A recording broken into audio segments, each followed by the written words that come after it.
Sukkah, página 52, que Abaye certa vez viu um casal, viu um homem e uma mulher andando. E ele falou, vou à noite. Ele falou, vou acompanhar eles para ver se eles vão pecar ou não. E aí ele acompanhou, viu eles andando, conversando, tudo mais, acompanhou eles e viu que no final, era noite, enfim, que no final um foi para pegou um caminho, outro pegou outro caminho. Aí Abai, ele falou, Abai estava numa situação, ele falou, se fosse eu, ele falou, se fosse eu provavelmente ia acabar pecando, assim ele falou, se expressou sobre si mesmo, se fosse eu provavelmente ia acabar pecando.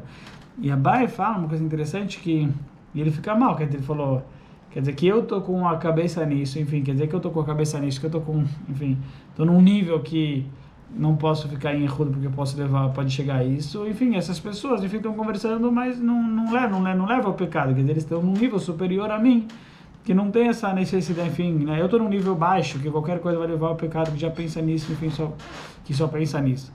Mas eles não, estavam tranquilos, andaram, enfim, e depois cada um seguiu o seu caminho, não teve... Então demonstrou que talvez Abai estava no nível baixo, vamos chamar assim, estava no nível, precisa vulgar, enfim. E tem a questão do isolamento também, né? De estar isolado com... Eles estavam andando em público. Não era público. Era à noite, era sem ninguém. Entendi. É uma boa pergunta. Não é que é uma pergunta, você tem uma boa observação. Estava se tratando que só tinham eles dois.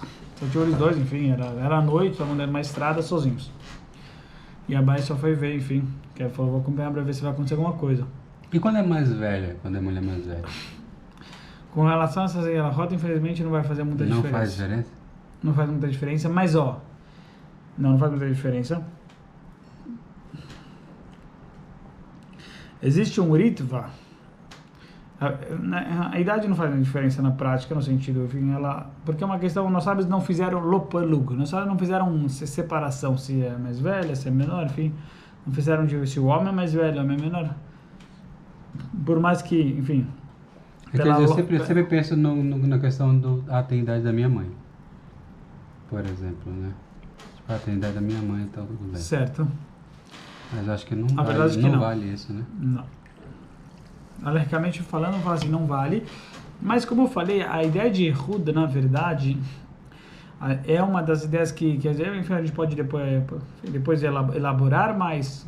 Mas enfim, eu tenho uma vez eu escrevi um Hidush Torah, enfim, em Chabad, o Rebbe, enfim, ele instituiu, ele exortou, né, incentivou para que as pessoas, os meninos, enfim, escrevessem Hidushei Torah, novidades da Torá, enfim, colocassem os seus pensamentos, colocassem aquilo que eles tinham para alguma novidade que eles tinham na Torá, alguma conclusão que eles tiveram dentro da Torá. E com relação à ideia essa ideia justamente, existe aquilo que é proibido, aquilo que é a proibição, e existe aquilo que você não pode fazer para não chegar à proibição. Que a Torá própria proíbe. A Torá própria proíbe, enfim, fazer to be secluded, enfim, outras coisas, encostar, que tudo isso são, a princípio, existe uma discussão famosa entre Nachmanides e Maimônides, se é uma proibição da Torá. Enfim, Maimônides fala que é uma proibição da Torá, você encostar, enfim, abraçar, beijar, enfim. Nachmanides fala que não, que a proibição é derabanan. Para quê? Para que você não chegue até a relação. Não chega a ter relação, mas só que a proibição, na verdade, é só ter relação. Agora, não beijar e não abraçar, isso seria uma proibição de Rabanan. Esse é Nachmanides escreve. Maimônides fala que não, que mesmo encostar, enfim, abraçar, beijar, já seria, se tem prazer, já seria também uma proibição da Torá. De qualquer maneira, então, por exemplo, agora trazendo no nosso caso, né, com o nosso caso com relação ao bissecludo, ou tem outras situações. Bissecludo, por exemplo, existe uma lei interessante que antigamente a Gemara fala que as pessoas tinham Yetzirará até mesmo pelos familiares.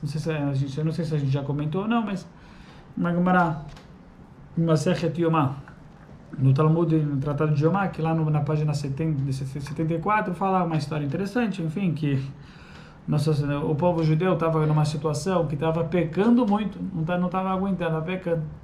Então, olha só, tanto a Avodá Zará, a idolatria, a gente não pode imaginar que a tentação que era a idolatria. Por isso parece tão, enfim, mas é interessante. Acabei de ler, enfim, um artigo a respeito, enfim, provando, ele traz, enfim, como era o sentimento pela idolatria antigamente.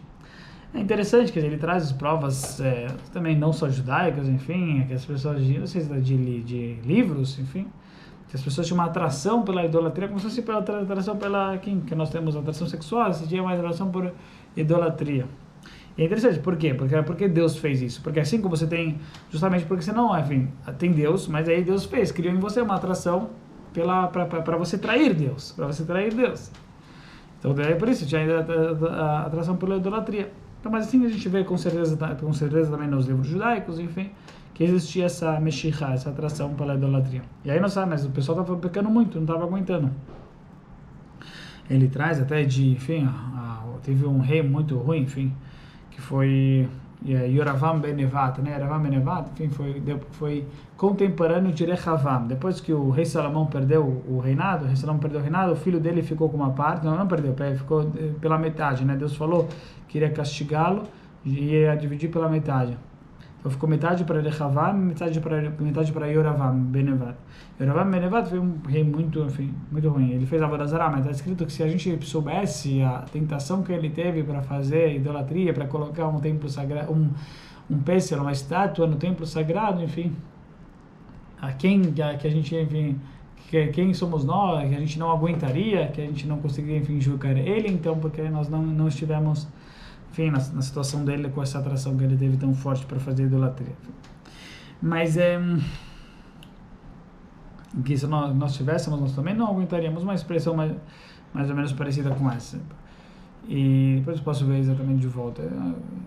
Mas algo interessante a respeito. E aí, o que estava escrito lá era justamente que... então a gente percebe... lá a Gemara fala pra gente que aí eles falam, então vamos acabar com esse Yetzirará, não tá dando, vamos, enfim, a gente não tá aguentando, enfim, vamos acabar com o Satã, que é a atração para idolatria e que é a atração sexual. E aí, então tudo bem, foram lá, pegaram o Yetzirará da idolatria, iam matar ele, né? Aí Deus falou, olha, tudo bem, vocês vão matar ele, mas obviamente que vou acabar com ele, vou eliminar, não vai ter mais Yetzirará para idolatria, mas obviamente que também não vai haver mais recompensa. Certo? Enfim, antes vocês ganhavam do Yetzer Hará, então tinha uma recompensa enorme. Enfim, por isso que na Torá, enfim, a Torá fala tanto sobre idolatria, enfim, a recompensa. Mas isso daqui é somente, né? Enfim, isso daqui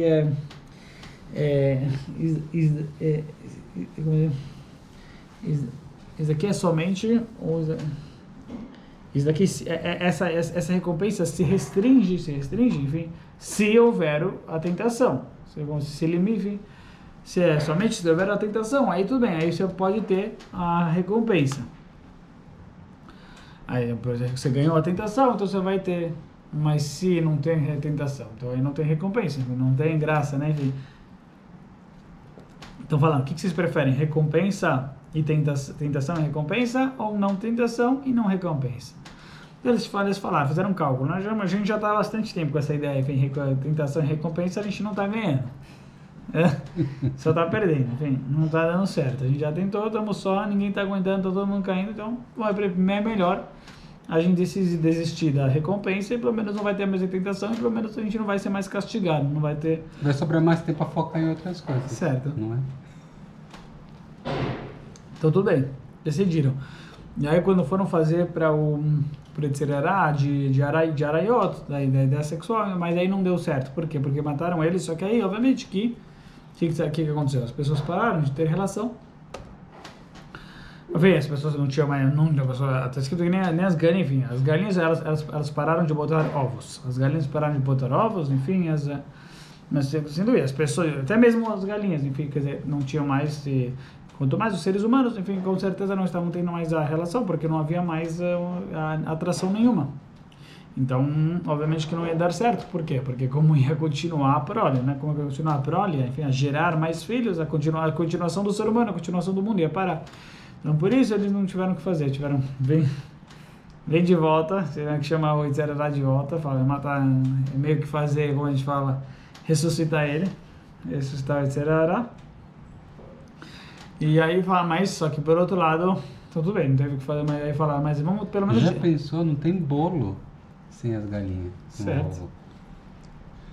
Um mundo sem bolo, sem crianças. É um mundo muito triste. Mas aí o que aconteceu? Aí o que aconteceu foi que aí eles chamaram o Yetzirará sexual de volta. Aí falaram, olha, não vai, a gente, mas por um lado tinha que ter esse Yetzirará. Por outro lado eles falaram, vamos tentar diminuir pelo menos. Então aí está escrito que eles cegaram o Yetzirará. Furaram os olhos, cegaram ele, e isso, que adiantou cegar os olhos? Que isso diminuiu na atração sexual? Diminuiu que a pessoa não tem mais atração pela mishpacha, pelos familiares. Itzra de mishpacha, que pelos familiares a pessoa não tem mais. Tanto é que na Torá, enfim, a gente percebe, se você pega na adoração, existe até um versículo famoso, né, que a gente falou aquela vez, que quando o povo judeu recebeu a proibição de se relacionar com familiares, com a família, quer dizer que existia eles começaram a chorar quando eles receberam essa proibição de se relacionar com familiares, começaram a chorar porque era muito sofrido, viram que ia ser muito difícil, e aí não foi que ia ser muito difícil, estavam chorando, enfim, de sofrimento. Mas o que significa isso então? Que na verdade existia uma grande atração até pelos, enfim, pelos familiares e por irmão, pai, mãe, enfim, filho, obviamente, e aí, cunhada, genro, enfim, todas as proibições que tem de familiares. E aí, por isso, quando cegou, não tem. Então a gente vê claramente que o versículo estava falando que eles estavam sofrendo por isso. E por isso, então, quer dizer que havia essa atração por familiares, e aí depois cegaram e agora não tem mais. Só que isso fez diferença. Por quê? Porque uma vez que não tem mais, esse atzerará, então agora é permitido, por exemplo, apesar que, enfim, é permitido você ter Ehud com a mãe, enfim, você ter Tobit Seklud com a mãe. Enfim, isso aqui na verdade a gente aprende da Torá também, que é permitir você ter, estar, o Seklud, estar a sós com a sua mãe, não haveria problema, não teria Yetzirará. Mas a lei específica, por exemplo, em relação à irmã, também não haveria problema. Que irmã também não haveria problema, apesar que tem uma lei que, enfim, tem que ser arai, né, tem que ser, não pode ficar, que viu, não pode ficar de forma fixa. O irmão não poderia ficar secluda de forma fixa, mas de forma passageira, de forma temporária, quer dizer, enfim, aí uma discussão se é 3 dias, 30 dias, ou se depende da maneira como você, se é a maneira como você se encontra, que é o que define, enfim, se você está lá fixo, se você está lá de maneira temporária, enfim, se fala, enfim, que as roupas estão ainda dentro da mala. As roupas estão dentro da mala, enfim, que é considerado ainda temporário, se já colocou no armário, é considerado já fixo. Então, pelo menos, mas a ideia é que se for temporário, for algo passageiro, seria permitido. Por quê? Isso porque não tem mais, quer dizer, isso foi devido ao fato que não existe, que não temos mais o Yetzirará para os familiares, quer dizer, que teve aqui uma mudança. Então, a gente percebe que o quê? Que não são leis, existe leis da Torá em geral, que, enfim, que é essa e não muda, vamos chamar assim, não muda no sentido, mas existe leis que a Torá, desde o começo da Torá, ela já colocou essa lei dependendo da situação, dependendo daquilo que for a situação, como se fosse que a própria Torá já colocou uma situação que depende da... E por isso, em geral, a gente fala que não é que a Torá falou uma lei, enfim, isso não vai mudar, mesmo se não tem mais um motivo, mesmo se não tem...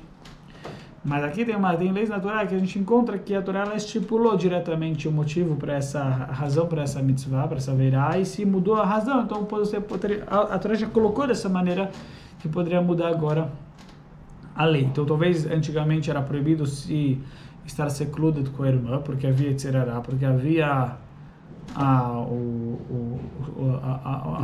atração sexual, e depois que não teve mais, então aí não tem mais problema, aí você pode ficar bem, pode ter sim Ehud, contando que seja de forma passageira e temporária. E se a gente vê em relação a outras mitzvot, por exemplo, tem até em relação à Torá, por exemplo, a mitzvah de estudo da Torá, a mitzvah de escrever uma Torá, tem a 603, a mitzvah número 613, qual é? A mitzvah número 613 é você escreveu uma Torá. Mas qual é o objetivo de você escrever? No princípio, a mitzvah lá era você escrever, cada um tem uma mitzvah na Torá de você escrever uma Torá. Por isso o Rebbe sempre enfatizou que cada um escrevesse uma letra. Cada um adquirisse, comprasse uma letra na Torá. Assim você cumpre essa mitzvah de ter um Sefer Torá. Mas cada um tem um Sefer Torá. Mas o que a gente está vendo aqui? Que Mas equivale? O quê? Uma letra? Você tá perguntando? É uma boa pergunta, mas já é alguma coisa, uma pergunta. Eu não sei responder. Uhum. Mas olha só.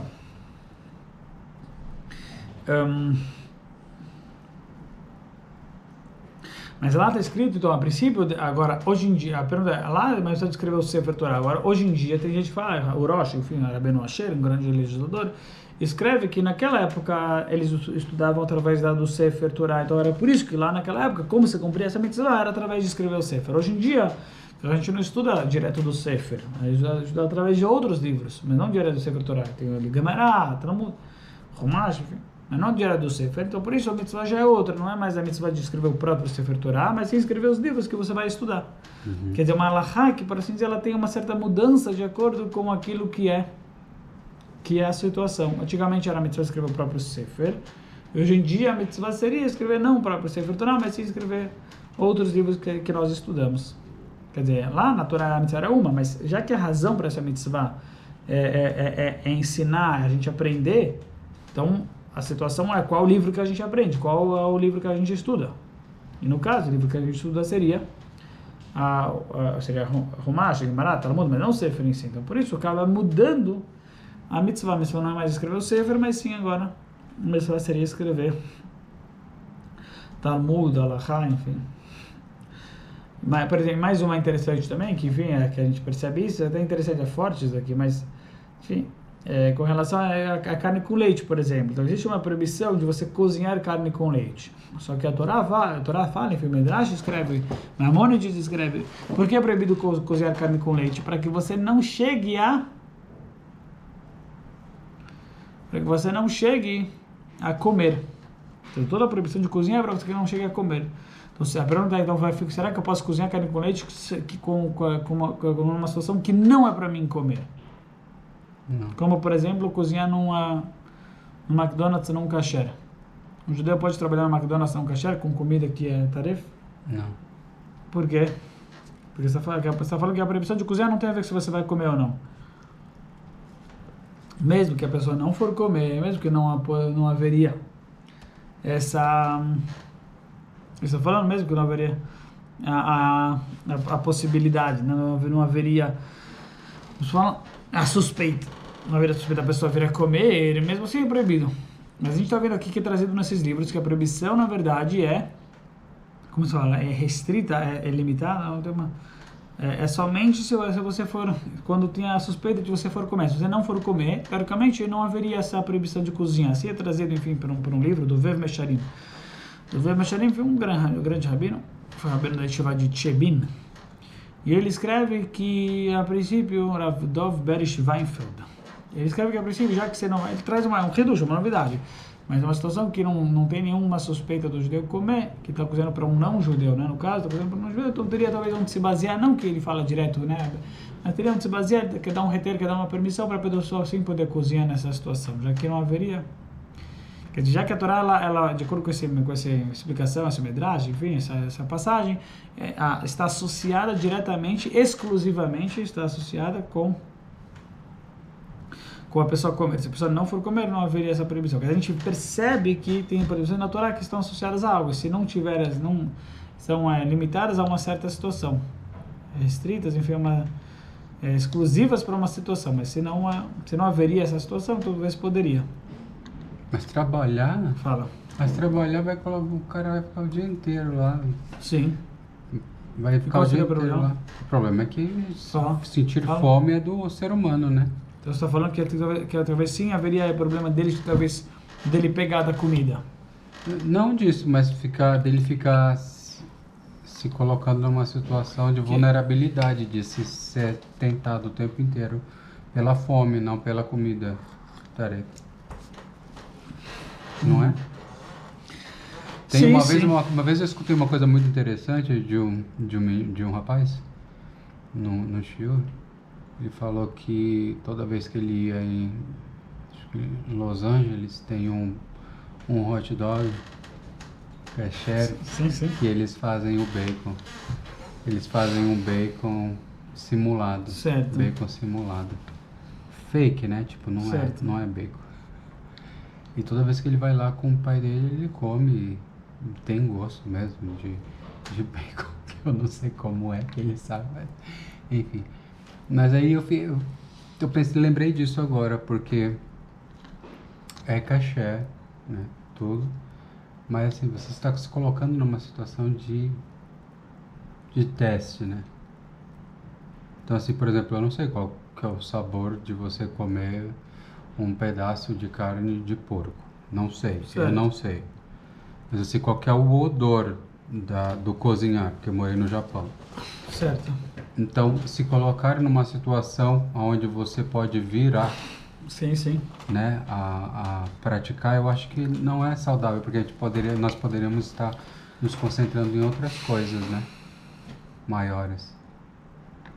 E aí, já pensou trabalhar no McDonald's? Não, entendi. Entendeu o meu ponto? Sim, sim. Porque aí A ponto é um ponto muito correto. todos os dias nós sentimos fome, e todos os dias, e quando chegasse a hora lá que o trabalho ficasse mais corrido, você ia ter que enfrentar, Certo. será com relação à fome, né? Sim. Mas é curioso essa abordagem de que não há problema se não tiver o risco, porque a pessoa simplesmente anulou o risco, né? Não, entendi. O que eu não consigo imaginar, Entendi. eu Aham. pessoalmente falando, né? Por conta da fome.